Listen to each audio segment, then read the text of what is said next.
ท่านมีกุฏิครูบาอาจารย์วัดคิดว่ามันสิเกิดนะมันก็ต้องเกิดพี่น้องว่าเรื่องการสร้างวัดสร้างวา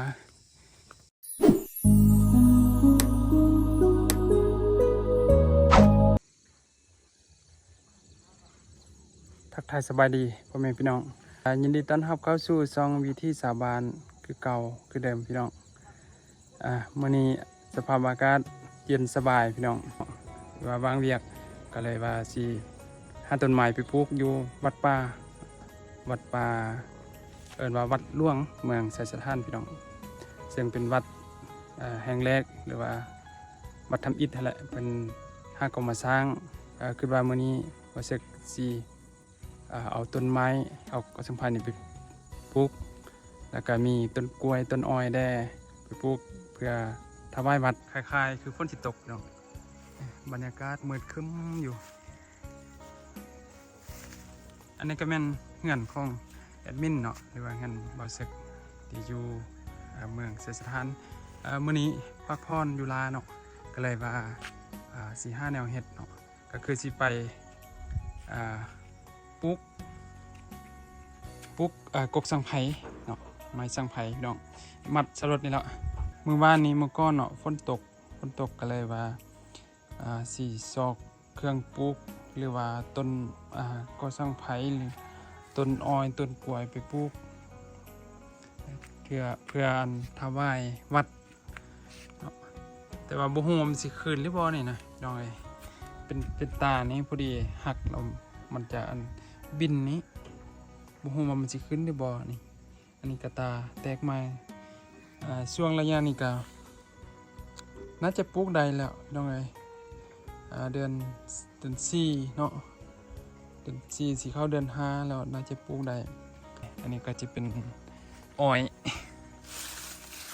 ยที่มันแตกขึ้นมาแล้วอาจจะได้ไปฟังเรียบตาม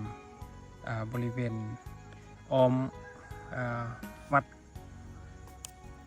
อันนี้จะเป็นกล้วยอันนี้จะเป็นกล้วยไข่พี่น้องเอ้ยกล้วยไข่ที่พุดอยู่ส่วนนี่แหละเนาะเพื่อจะเอาไปปลูกเอาไปเทละน้อยเส้นทางที่จะไปวัดเนาะจะเห็นอยู่ไกลๆพุ่นแหละอันนั้นจะเป็นห้องว่าการเมืองจะมีแยกเข้าไปฮั่นจะมีวัดป่าอยู่ฮั่นพี่น้องเป็นอะไรไปเบิ่งนำกันตอนนี้กามาฮอดทางเข้าวัดเนาะพี่น้องตอนนั้นจะเป็นห้องว่าการเมืองอันนี้ก็เป็นสำนักงานของรัฐแหละพี่น้องเอ้ยรู้สึกมันได้พูดมาแต่ใกล้ๆไปเลยพี่น่าจะบ่เห็นเนาะใกล้ไปแหละขี่รถมาทางนี้พี่น้องเอ้ยนี่บรรยากาศอยู่ภายในเมืองไสสถานแดดออกมาแล้วมื้อเช้านี้ฟ้ามืดฟ้ามัวอยู่พี่น้องเอ้ยตอนนี้ก็แดดแจ้งแล้ว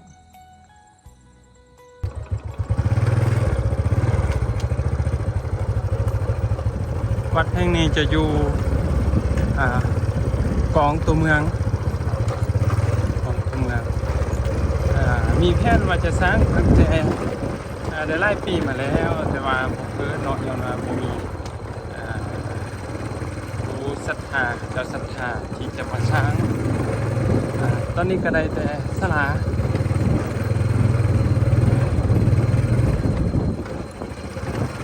ทางเขาถ้าฝนตกนี้ก็สิยากอยู่พี่น้องเอ้ยแห้ง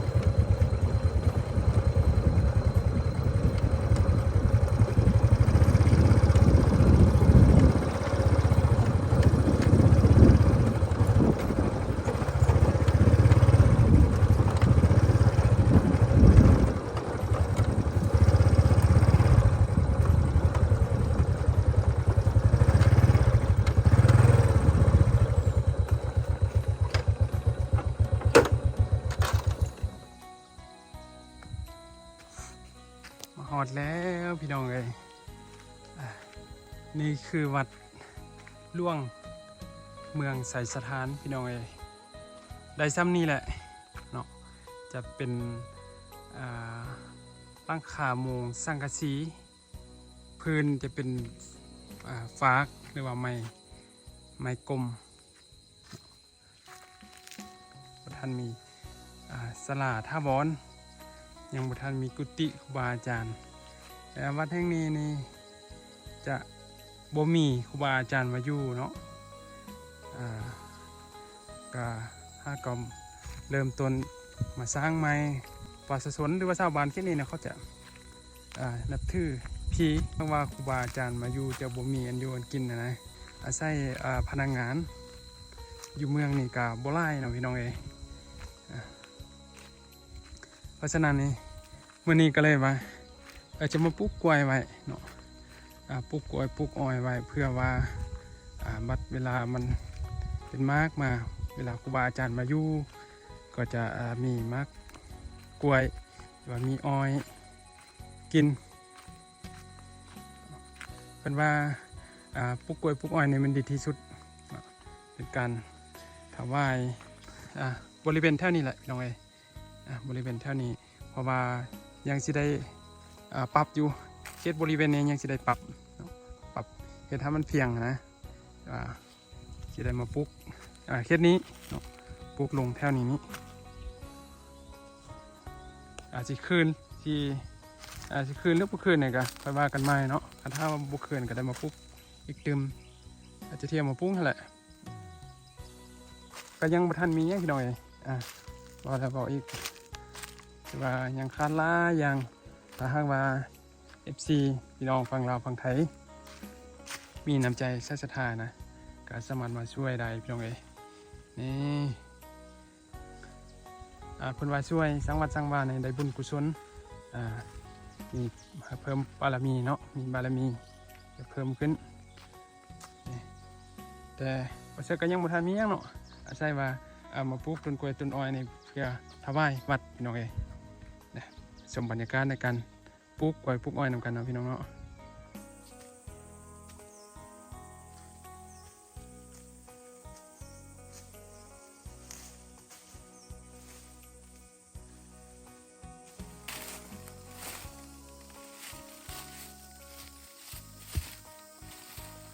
ต้นสังไผ่นี่คือว่าฮันจีปลูกอยู่นี้จุดหนึ่งเนาะจุดนี้แล้วก็อยู่ท่านเปลี่ยนกัน3 กกเลยเนาะพี่น้องดินกระชุ่มอยู่หน่อยหัวจะขึ้นได้บ่เนี่ยดินเปียกยังเปียกอยู่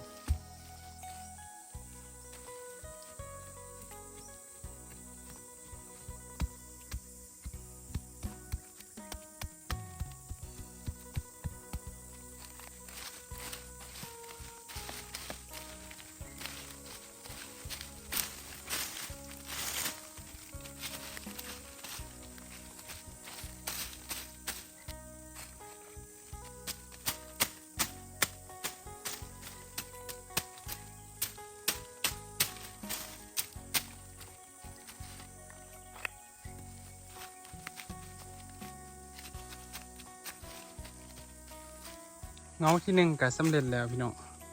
ปลูกป่าหันแต่ว่าสิคืนหรือบ่คืนเนี่ยค่อยว่ากันใหม่พี่น้องเลยเนื่องจากว่ามันเป็นเคสอันนำแห้งนะเคสแรงนะเคสอันมันบ่มีอันแบบมีห้วยมีห้องอยู่ไกลนี่นะเป็นภูเป็นเข้าแบบสูงสันกกที่ช่องจะเป็นกกน้อยเลยนี่อันนี้ก็ยังมีความเสี่ยงอยู่พี่น้องเลยสิขึ้นหรือบ่นี่เนาะมีความเสี่ยงอยู่อาจจะปลูกเรียนกันมานี่เลยเนาะเรียนกันมานี่แล้วก็มันกกหนึ่งต่อจากนั้นจะเป็นกกอ้อยกกกล้วยอันนี้จะเป็นส่วนเมียงของบุคคลน่าจะเป็นของบุคคลนั่นแหละแต่ว่าเพิ่นจะเฮ็ดเนื้อที่ครอบเขตบริเวณวัดนี่กวมแล้วแต่ว่าบ่สึกจิปลูกต้นนี้แหละก็แบะไปหันพี่น้องเว้นตัวนี้สิปลูกสิบอนเพียงแล้วก็บอนที่กลางแจ้งแบบให้มันแสงแดดทึกเนาะมาต่อกกที่ช่องพี่น้องเดี๋ยวเสกสิพุด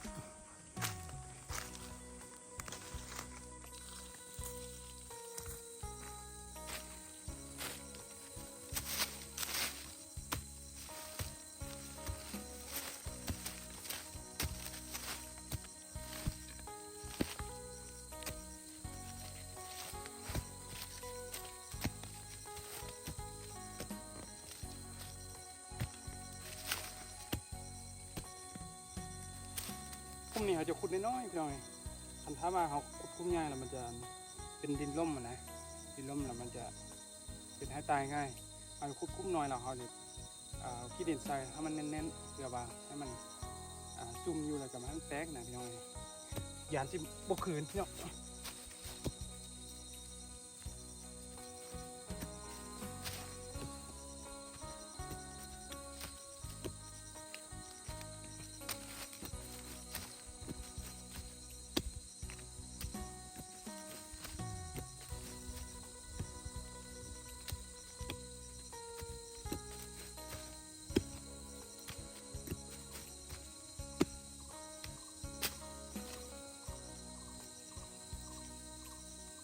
ตำนี้ก็น่าจะได้แล้วเนาะเอาฟังจักเลิกจักตัวเก่ามันจะจุ่มเติบระดับนี้น้องเป็นตัวนี้นี่บ่มีอันขี้ดินโอ๊บเรียบร้อยเลยลองเบิ่งขึ้นบ่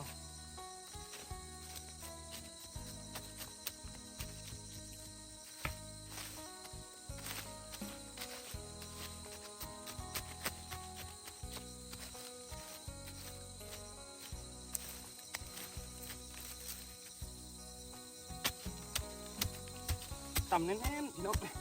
เพื่อบอกให้ดินมันห้างมันยากนะกบที่ซ้ำเงาที่ซ้ำพี่น้องตัวนี้มันแตกขึ้นมาแล้วเนาะช่วงอันฟันกกมันไว้แล้วก็มันแตกขึ้นมาใหม่แต่ว่าเงาตัวนี้นี่ก็มีอันแตกอยู่แต่ว่าก็มีความเสี่ยงอยู่ว่ามันสิขึ้นหรือบ่นะพี่น้องมันสิขึ้นหรือบ่คุ้มที่ท่ามนะพี่น้องจะเรียนจากตัวถึงนี้มานี้ตัวนี้จะได้คุดย่างๆเลยพี่น้องเพราะว่ามันเป็นเงาใหญ่นะได้คุดกว้างๆเลยแต่เงามาให้มันได้บุกประมาณ20 เซนให้มันขึ้นเนาะ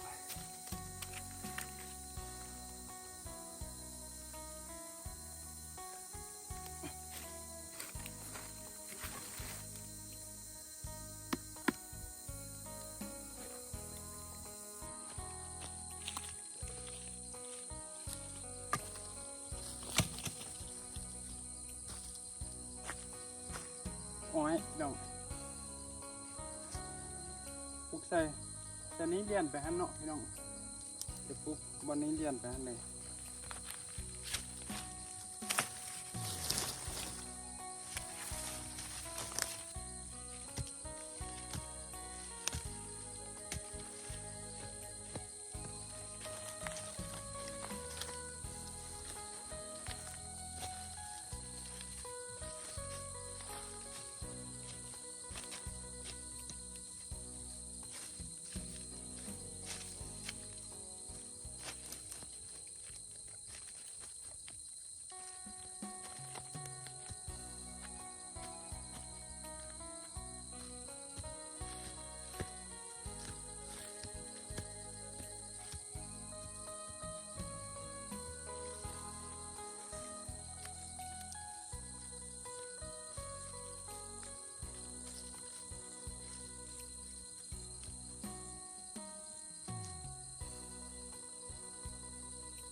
เป็นกล้วยไข่จะปลูกสะบอนเพียงนี่แหละกองกับอันทั้งคุ้มขี้เงี้ยน้องบนคุ้มขี้เงี้ยนี้น่าจะงามอยู่บนนี้มันจะเป็นอันบอนเพียงนะ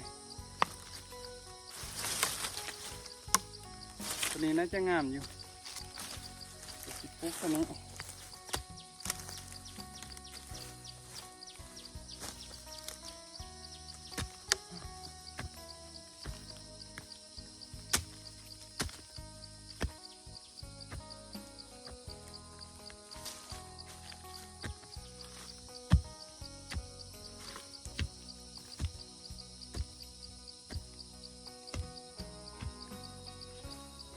ดินดำดีน้องเลย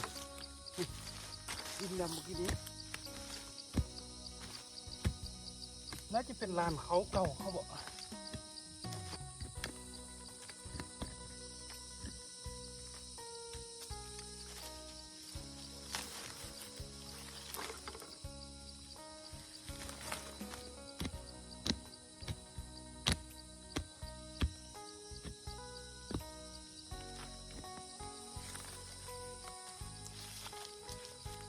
อาจจะบุกปุกเล็กปานใดเนาะ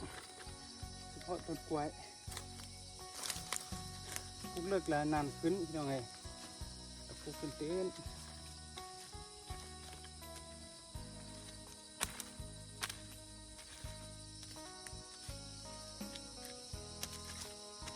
ปุกกล้วยนี่บุญยากพี่น้องปุกคือปุกแนวอื่นพุทธปุกก็ขึ้น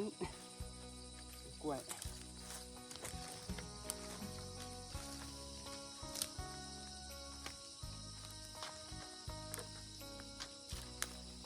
แล้วนี่ปลูกกล้วย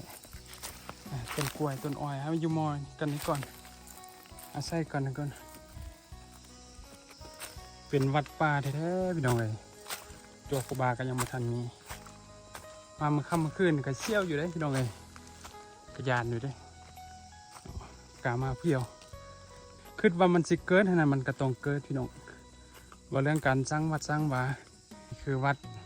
หลวงใส่สถานพี่น้องเลยสันคลิปนี้มาฮอดนี้ก็เมื่อเพียงเท่านี้อย่าลืมกดไลค์กดแชร์กดติดตามเพื่อเป็นกำลังใจให้ช่องวิถีชาวบ้านผู้ใดเข้ามารับชมก็ขอให้อายุวันนะสุขะพลังเลยเถินสาธุสำหรับคลิปนี้พ่อกล่าวคำว่าสบายดี